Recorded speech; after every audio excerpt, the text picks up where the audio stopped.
Hello there. I get asked a lot, how do you build an adventure cat?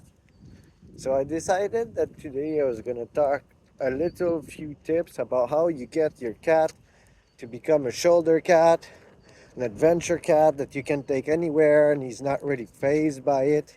He's getting really excited because we're getting in the park right now where he's going out a few times, so he's going to ask to go on the ground very shortly.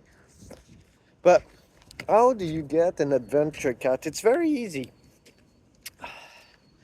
The hardest part, or the part that has to work the hardest to get a good adventure cat, is actually you and not the cat. You see, I got my little baby here when he was only 10 weeks old. And what I did is I did not give him a choice. He never knew what a normal cat life was. He was born in a barn with his brother and sister, and he lived as a barn cat until he was 10 weeks old. He only saw a house and a litter box for the first time the night before he came home to my place. And when he came home, you see, I told you now, that's mean I want to go down and I want to go explore. Oh, yo, do you want to go down? Tell me, you want to go down? Yeah. See, you have to let him go. A little baby. Alright. Okay. So, I never let him know what a normal inside cat life is. He never went outside leash free since he's with me. But on day 3, we barely knew each other. He's been only 3 days, he was in the van. And I looked at him and I went, are you ready for an adventure? There's a clip online of that. Maybe I'll find a way to clip it into that video. But my point is, if you want to create an adventure cat, most of the work doesn't have to come from the cat, but it should come from you. I believe that if you get the cat young enough, like, it should be fairly easy to get the cat accustomed to this lifestyle, because you just gotta make sure he doesn't know what another lifestyle as a cat is. That makes perfect sense, right? So that's how I did it. I will add that my cat was very predisposition to be a good adventure cat, because he's extremely dominant from the start. Like, this cat takes no shit from either other cat or dog.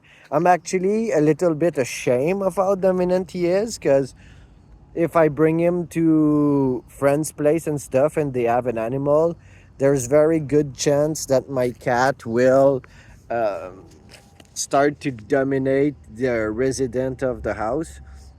Actually, I have this story when we went to my friend and he had a pug, and the cat was much younger, and he just stared at the pug for 2 hours with a look of disgust, I might add. He was like, what is this monstrous creature? Can't even breathe. What an inferior being. You could tell there was judgment in his eyes. And after 2 hours, he decided that he was going to bully the dog, and he pushed the dog in a corner of the room. And he wouldn't let the dog leave a corner of the room, which was pretty. I felt kind of shameful, because I was like, you can't go to people's place and just act like that.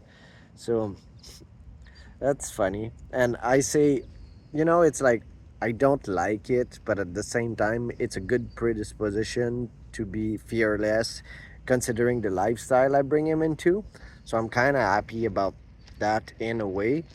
But that, and the other day I went to my other friends who has cats, and I let him in the house and they started playing. But the game they were playing was I win, which I'm talking about now here, my cat. He was like, the game we're playing is I win. And I remember thinking that he played like a kid I didn't like to play with at the park. So that also kind of made me feel a little bit ashamed. But it's give and take. It's like I'm happy that he's very fearless because I threw him into a lifestyle that require fearlessness. But it's a good predisposition, but it is not a requirement because I believe you could bring any cat as long as they're young enough into this lifestyle and they would adapt to it. Who knows? Maybe one day I'll get another cat who's older and bring it into the same lifestyle. You'll will be possible to document it online and see if I how I do it with an older cat. But the fact that he's very young and I'll always done it makes it very easy. On his first year of life, he did over 30,000 kilometer, which that would be like 22 to probably around 22,000 miles. So that's a lot. And look how good he is. Can just walk on a leash, no problem, no fear. Just like walking your dog. I tell people right now he walks like a bad dog, you know?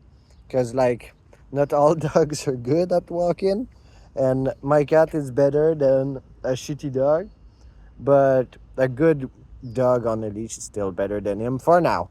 Maybe I'll break him into doing better. So that was my video for today. I don't know if it's not showing people how to be happy, but since there will be a lot of cat video, I think that making a video on how to build an adventure cat is a good one for you if you are a cat lover that wish to want to do the same thing. So thank you very much for tuning into Now's Adventure.